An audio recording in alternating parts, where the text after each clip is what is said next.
November 10, 2025 అంటే నిన్న సాయంత్రం ఢిల్లీలో రెడ్ ఫోర్ట్ సమీపంలో జరిగిన కారు బ్లాస్ట్లో మృతులు 8 నుంచి 13 మంది వరకు ఉన్నట్టుగా న్యూస్లో వస్తుంది. ఆ మృతుల ఆత్మకు శాంతి చేకూరాలని ఆ భగవంతుని ప్రార్థిస్తూ మరియు వారి కుటుంబానికి నా ప్రగాఢ సానుభూతిని నేను ఈ సందర్భంగా తెలియజేస్తూ ఈ వీడియోను ప్రారంభిస్తున్నాను.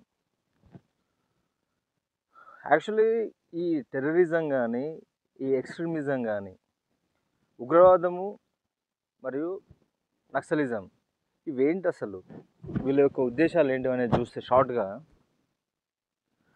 మార్క్సిజము మరియు Leninism, Marx Engels and Leninism. Lenin కూడా మార్క్స్ నుంచే ఇన్స్పైర్ అయ్యి లెనినిజం స్టార్ట్ అయింది. అంటే మార్క్స్ అండ్ ఏంగెల్స్ యొక్క the Communist Manifesto, Das Kapital వీటిని బేస్ చేసుకొని ఉండేది నక్సలిజం. తర్వాత కొన్ని మత విశ్వాసాలను, రిలీజియస్ బిలీఫ్స్ని మెయిన్ ఎజెండాగా పెట్టుకొని చేసేటువంటి హింసాకాండకు ఉగ్రవాదం అనే పేరుంది. అంటే ఇద్దరి లక్ష్యము రాజ్యాధికారమే ఉంటుంది.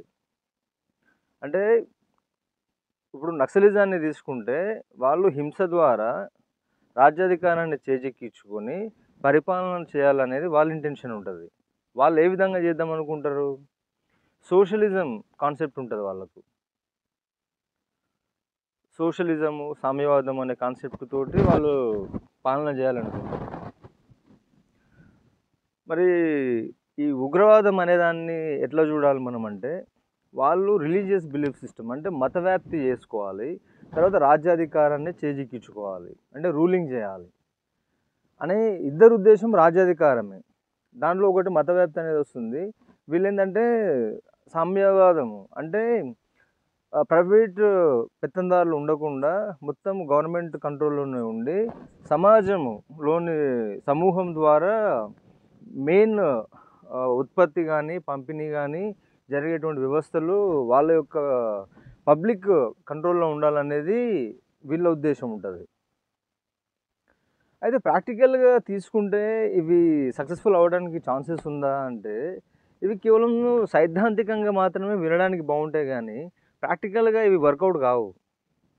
ఎందుకు వర్కౌట్ కావంటే, వీటిని ఆల్రెడీ ఇంప్లిమెంటేషన్ చేస్తున్నటువంటి కంట్రీస్నే మనం చూడవచ్చు. ఇప్పుడు క్యూబా ఉంది, ఇవన్నీ కమ్యూనిస్ట్ కంట్రీసే కదా. Cuba, Russia,